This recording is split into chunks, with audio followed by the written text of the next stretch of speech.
Hi, I'm Jennifer Branch. Today's Christmas card is a snowy wood scene that makes you want to wander down that snowy path. Let's paint. I've just sketched out a rough woods path. I'm using Strathmore watercolor cards. I'll be painting about 3 washes on most of these. So that's about how long they held up to, is about 3 washes. I'm using an Isabey Sable round number 14 to start because I went loose, but not too loose. I want the trees a little bit defined. I've been using nickel Azo Yellow a lot. Love it. Wonderful light color. I love changing my palette up a bit.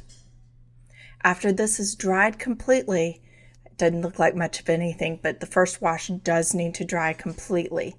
I start in with some Pthalo Blue. I'm very loosely defining the tree trunks and everything. And this is all in my head. This is just a little doodle. That's all these Christmas cards are fun doodles that help me give some presents to people. I have some fun with it. I play around. And it's a good time to experiment with maybe different color combinations or say in this case, a light effect through the trees. That I'm going to do a more finished road painting with that light effect and just the glowing color through the trees. And so this is the perfect place to practice when it's some very, very small, very quick. So I'm going all over it with some Pthalo Blue.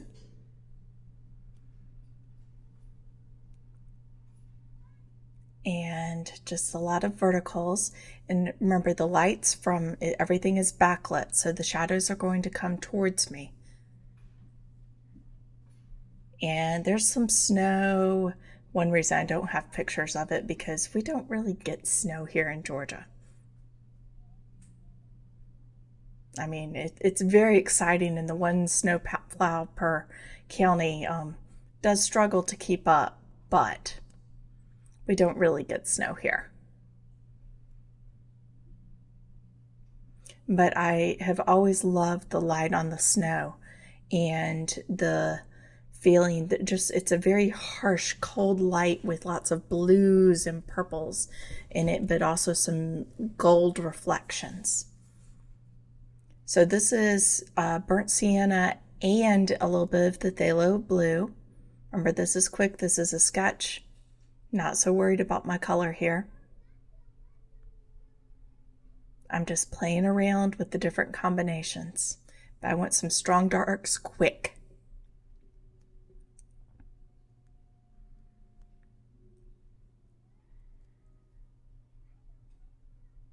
So this is one reason I use the more pointy brush rather than a scroll brush, is because I did want some strong tree branches and things. Nickel Azo Yellow again. Remember, use the same colors over and over again in different areas throughout a painting, and then the whole thing works and connects together. Just some little dashes, little lines. There's going to be that harsh glare of the sun coming through the trees right there. So I don't want hardly anything, because if I put anything there, I'd have to take it out, or I'd have to scrub it or mist it. And the watercolor paper cards are wonderful for that, but not so much for scrubbing. Okay, so I want a couple stronger darks. So I'm just dropping in some burnt sienna. You want to keep it light and easy and not plan on taking a lot of paint off, which I know is a technique I tend to use a lot, but this isn't the place for it. There's a time and place. This ain't it. So I'm redefining where the path is because you can hardly see it now.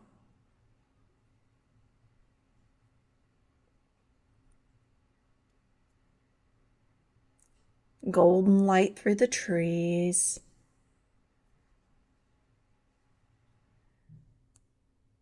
And remember, the light shifts very quickly.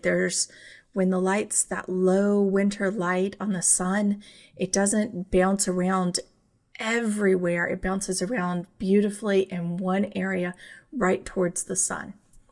I'm cooling down some of the shadows with some Cobalt Blue. And just let your brush dance around. Have some fun. Experiment. Is this the place to see if bright red works? Yeah. Maybe it does. Maybe it doesn't. You know, the worst that happens is you throw away a card. The best that happens is you have a tiny little masterpiece to send to your friends. Cobalt Violet has that wonderful little greeny quality. And that with the nickel Azo Yellow, perfect.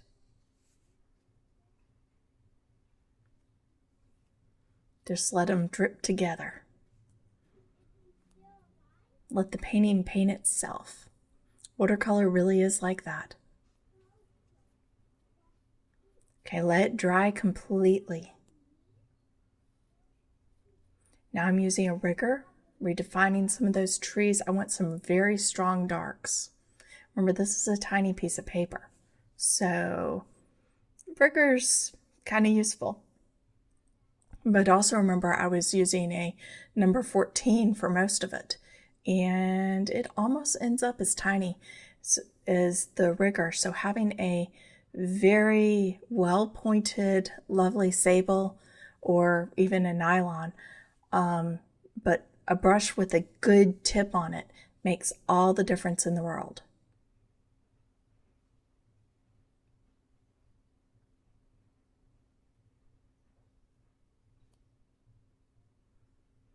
So just redefine some of those edges.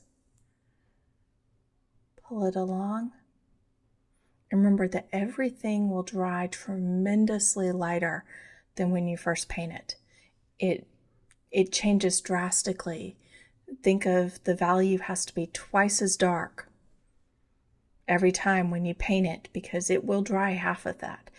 But at the same time, you can't put sludge on there because that's going to show up.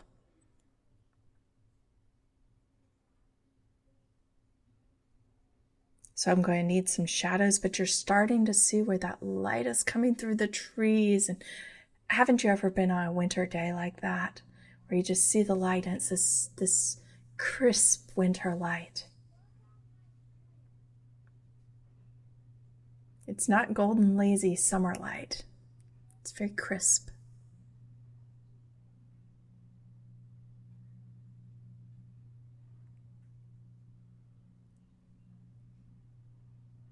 So just pulling all this along. All these beautiful trees, and they're going to be defined with the rigger. Very easy.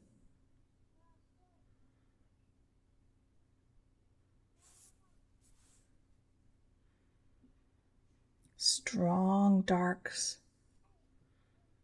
Remember, I'm pulling, notice how the shapes of the trees are really pointing your eye where I want it to go. I don't want those lines to put me off the edge of the page. I want them to pull you back into the light. These limbs just point you right where I want you to go.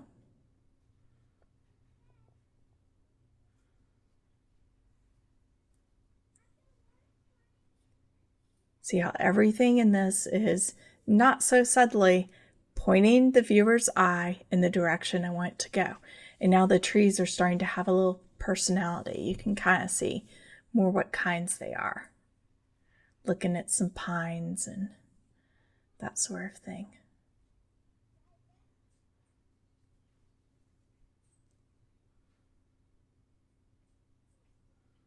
Some golden light too on the branches.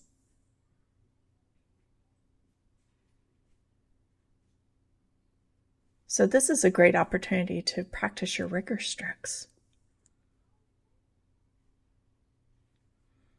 I'm not holding it quite at the tip because it's kind of hard to get the camera in there, but very jagged, interesting strokes. Some more touches of shadows and things. Redirect your eye. Now the shadows, I'll pull, and I'm adding that where It's all from the light, in the direction of the light. Reflections come directly towards the viewer. In this case, it's backlit, but shadows always go away from the light.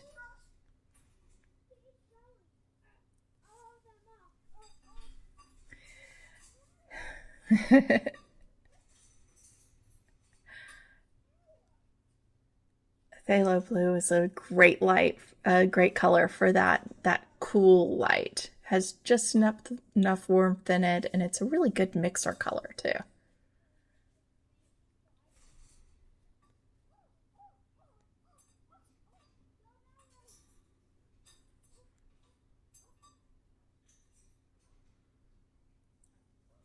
A little bit darker. I want the lightest area in the whole painting, the most contrast, to be at my center of interest, which is the sun there.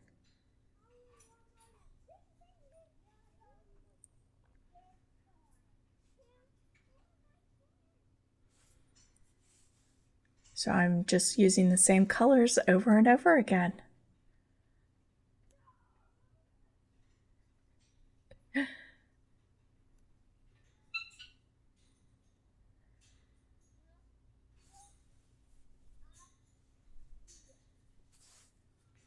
And this looks really nice. If you weren't really wanting snow, if you were really just wanting maybe dusk, you could stop about here. And this is going to be a beautiful winter day. You can tell it's winter, no leaves on the trees and all that. But if you want snow, we're going to need to use some gouache.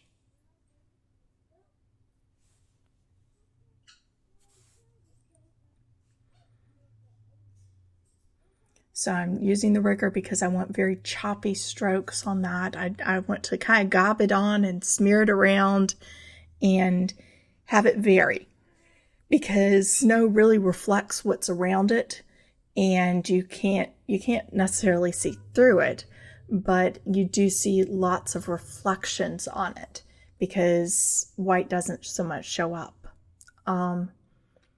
at least not in the air like that. So you're going to see the shadows and that golden light and everything around it. So I want very thin layers. I want them kind of smeared around where the light, the colors underneath pop out, and you see those.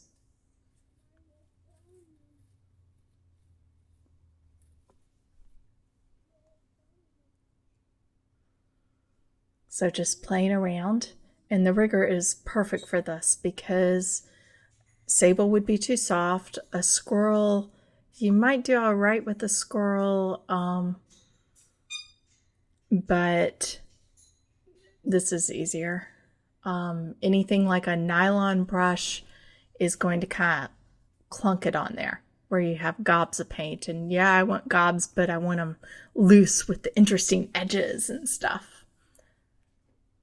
So tiny little itty bitty rigger that goes all over the place. Perfect.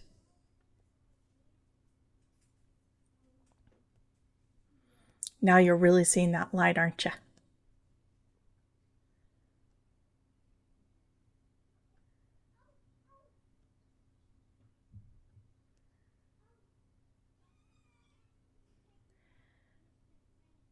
So little dashes of white playing around. Some highlights on the banks. And remember, it's still wet, so that's going to blur down nicely. Smear it around a little bit. Once again, I've ended up playing with finger paints. So just looking for any last little bits. Now here's the fun.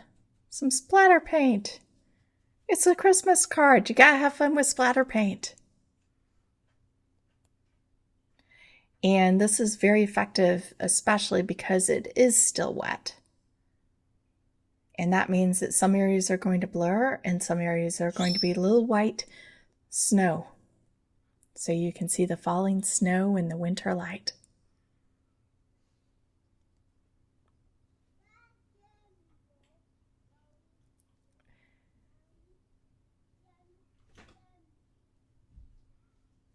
I hope you enjoyed watching this painting, and I hope this inspires you to go paint your own snowy wood scene.